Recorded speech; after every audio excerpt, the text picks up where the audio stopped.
To take all the time because he's going to be coming up here and he's going to be talking about Isaiah, which, as you all know, or some of you might not have studied, Isaiah was quite a prophet. I read that somebody said that Isaiah wrote the entire Bible. you got a good guy to talk about today, Tim. So please welcome Tim Mauro.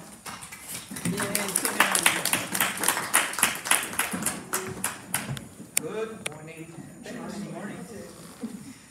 And I never had the chance to meet Clyde, but after this morning I feel like I know him. That's what this group is about, being a loving presence. But in any case, yes, it is a good morning. In fact, maybe a great morning. You're here, I'm here. Nothing but the best, right? And we have an important topic to explore. The title of this talk is The Metaphysics of Isaiah. I would also give it the subtitle, Your New Experience in 2024. And it's a great time to look into it. An important area that's easy to forget about, especially when your world out there starts changing drastically. And the challenge is put before us to harmonize with the change. The secret to meeting this challenge is to remember that behind all the confusion that comes with change is what we call the changeless one, with a capital C. Changeless one, which is the essence of true harmony and peace. Dr. Ernest Holmes explained it this way, and I get this from page 83 of the Science of Mind textbook. Creation does not mean making something out of nothing. Creation is the passing of spirit into form and is eternally going on. Spirit cannot change for being all. There's nothing for it to change into. Dr. J. Scott Neal, my teacher for many years, drove this point home again and again. The only thing in the universe that never changes is change itself. So there's that within us that's eternal and eternally changeless, yet is always producing newness out here. See? That sounds like a conundrum. How do you change the changeless? Friends of the friendless. I'd say go to a Zen temple and meditate on it for 5 or 6 years. Now that brings us to the focus of this morning. Now some of you, I know, think of yourselves as artists. In fact, I can see 2 people in this room who are artists on a professional level. Many of you may not identify that way, but in a very real way, we all are. Because each of us is busy creating a unique expression of life. Every day of your life is a work of art, and every experience in your life begins with you. Now, a person who's become accustomed to blaming others for the situation their life is in will hear something like that and get upset. Of course, I was taught in ministerial school years ago, if you're not getting anyone upset when you're speaking on Sunday morning or teaching classes, you're not doing your job very well. Still, I'd rather you didn't get upset. I'd rather you use that statement as a healing idea. Every day of your life is a work of art, and every experience in your life begins with you. And the tools you're using for this creation are, well, your thoughts, your actions, your words, and especially your beliefs. And the substance you're using is this universal intelligence, which we tend to call God, which is always responding to these tools. Now, if you don't like the experience you created yesterday or the year that you had in 2023, you have the option of beginning a new creation, starting when? This second. Just as a painter looks at his or her latest painting and doesn't like what they see, they can get upset that it's not the masterpiece they intended it to be, or they can put it aside, get a brand new canvas on the easel, and allow themselves a new vision of what this new painting is going to look like, and then get busy with the brushes. Now, way too often I see people in teachings like this, taking classes and working with a practitioner of some type of metaphysical modality to get rid of this long list of problems they've lived with for 10, 20, or 30 years. And the minute the problems start getting healed or leaving their lives, they'll start to panic. Ever have that experience? I'm treading on unfamiliar territory. Sure, I was miserable before, but at least everything was familiar. At least I knew how to maintain it. And they'll get on the phone and beg the problems to return. Please, problems, come back. I didn't really mean for you to leave my life forever. Now, of course I'm speaking metaphorically, but if one of those problems is an abusive relationship and you've ever found yourself literally on the phone calling the problem back, then I would strongly recommend getting on the phone and calling Dottie, or calling a counselor and getting yourself into a healing situation. So, how do we begin this new experience? Well, let's turn to some very concise and clear advice given to us about 2,700 years ago by the prophet Isaiah, who was renowned by the ancient Hebrew tradition. But before we do that, let's take a moment to understand what a prophet from the Hebrew Bible is. The prophets were not fortune tellers, they were not oracles, though many people seem to think they were talking about and writing about events that would happen in the 20th or 21st century. Not the case. The word for prophet in Hebrew is Nevin, or in Aramaic, Neviah.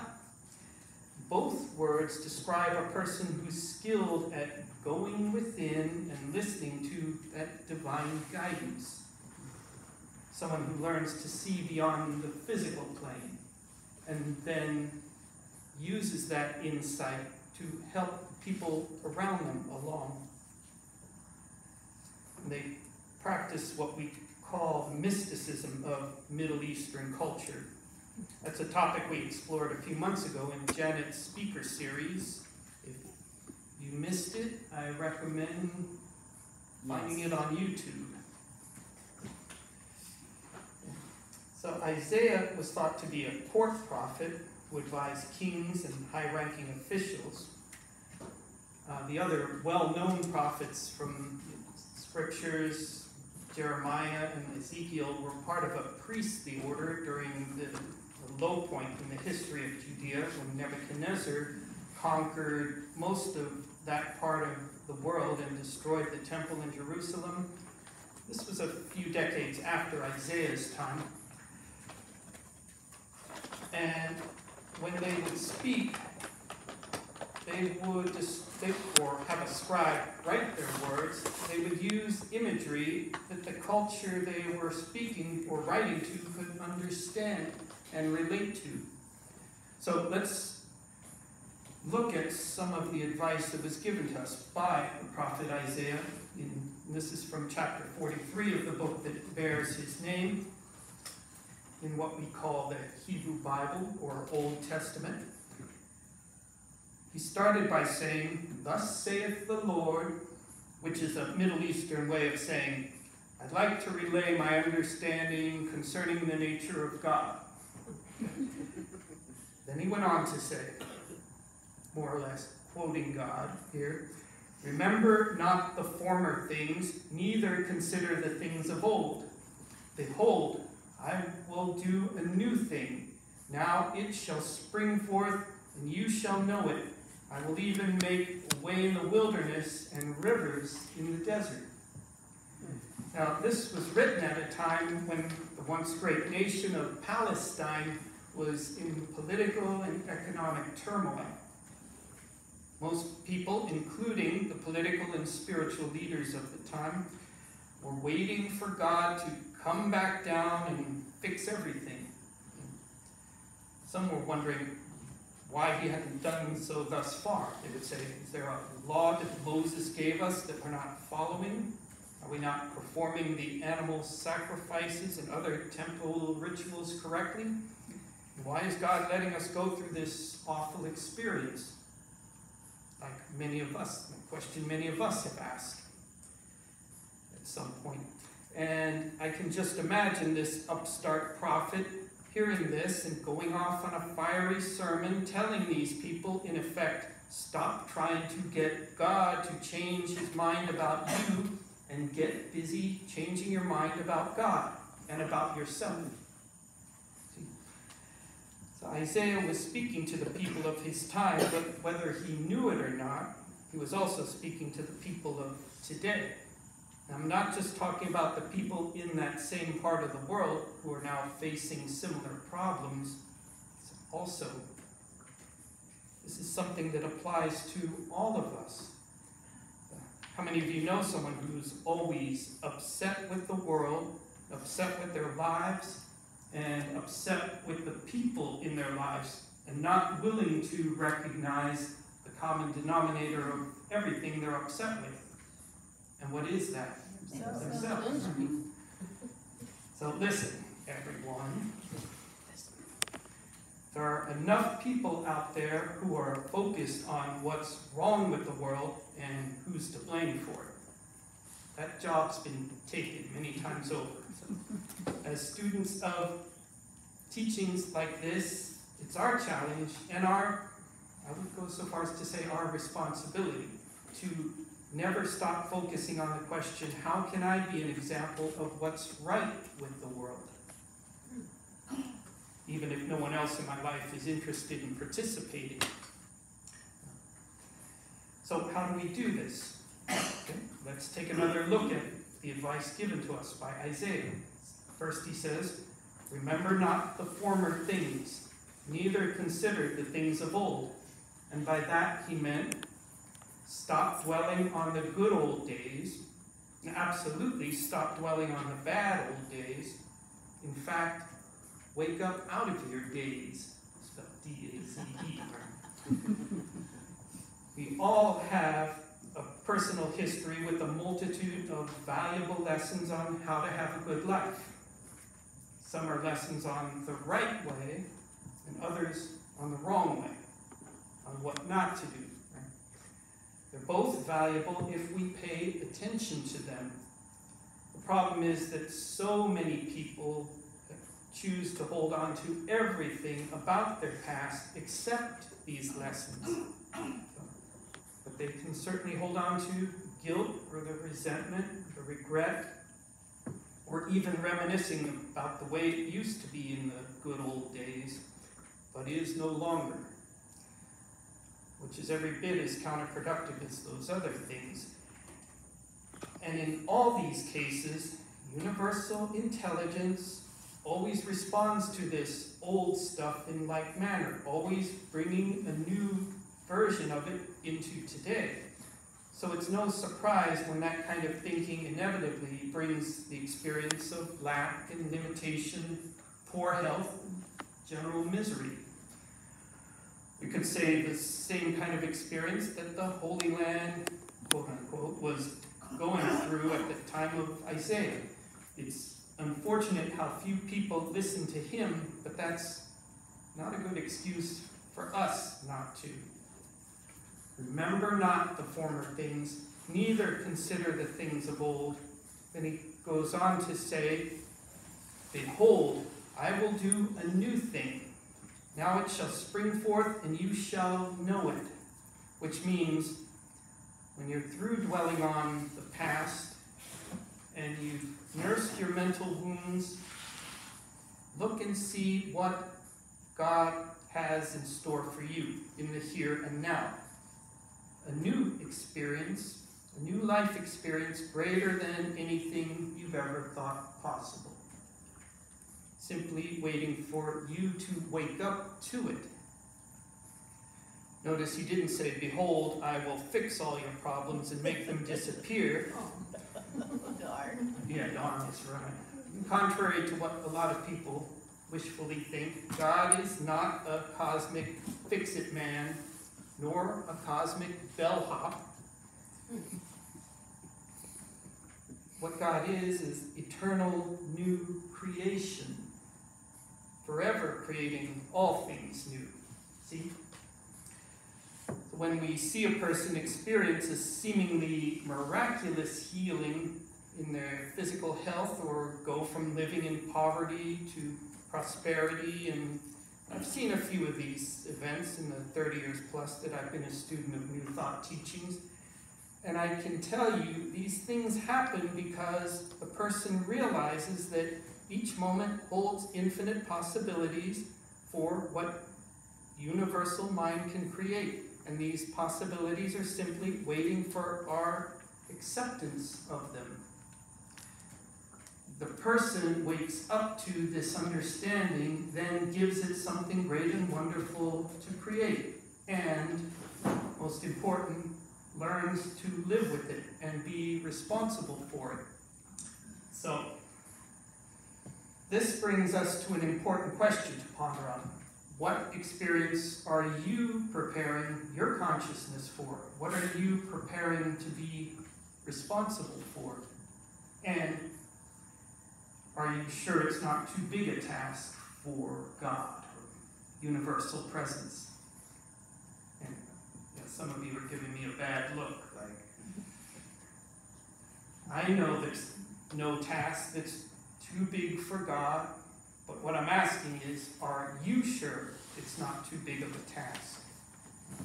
And be honest with yourself, because often we're too close to the situation, and so it's hard to convince ourselves that even God can handle it. But in truth, no task is too big. So this is what Isaiah was trying to get across when he went on to say, I will even make a way in the wilderness and rivers in the desert. You can just picture the images this statement would bring up for these people he was addressing, who would know what it's like to spend time in the dry Arabian deserts, learning the true meaning of thirsting and surviving on a very minimal amount of water. The idea of finding a watering hole with enough water to keep your livestock from biting the dust, and maybe even a few sips for yourself, would be a huge blessing. But a river out here in this vast wasteland, but why not? Again, I'm speaking metaphorically. I think you get where I'm coming from. Why not? This is supposed to be God talking. We're dealing with a power that's infinite, hence limitless. So why do we insist on limiting ourselves? Why do we insist on the next new creation in our lives to be just another small watering hole, or not much bigger than the one we survived on last week? Or why do we insist on the next source of income being the same as the minute paycheck or unemployment check that we received last month? Many people unwittingly choose to, but none of us has to. See? When we're dealing with an infinite power, that river of great prosperity, love, peace, bliss, or whatever you're seeking is ready to flow through your life and invite you to drink deeply from it. River in the desert. So remember not the former things, neither consider the things of old. Behold, I will do a new thing. Now it shall spring forth, and you shall know it. I will even make a way in the wilderness and rivers in the desert. So I'd like to challenge everyone here this morning and everyone watching on Zoom.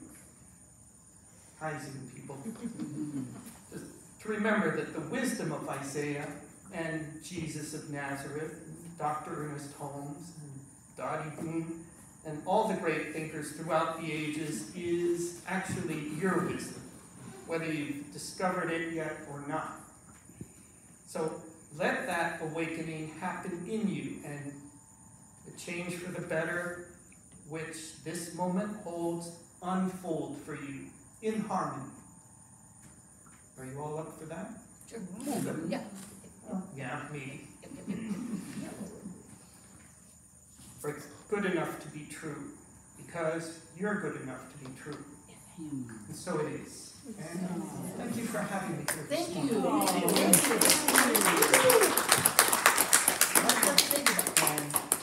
How are we doing on time? We are doing well on time, and I think that did you have something that you wanted to play a song if we have time? Only if we have time. Let's do it. Let's do it. The boss has spoken. So. Yeah, okay.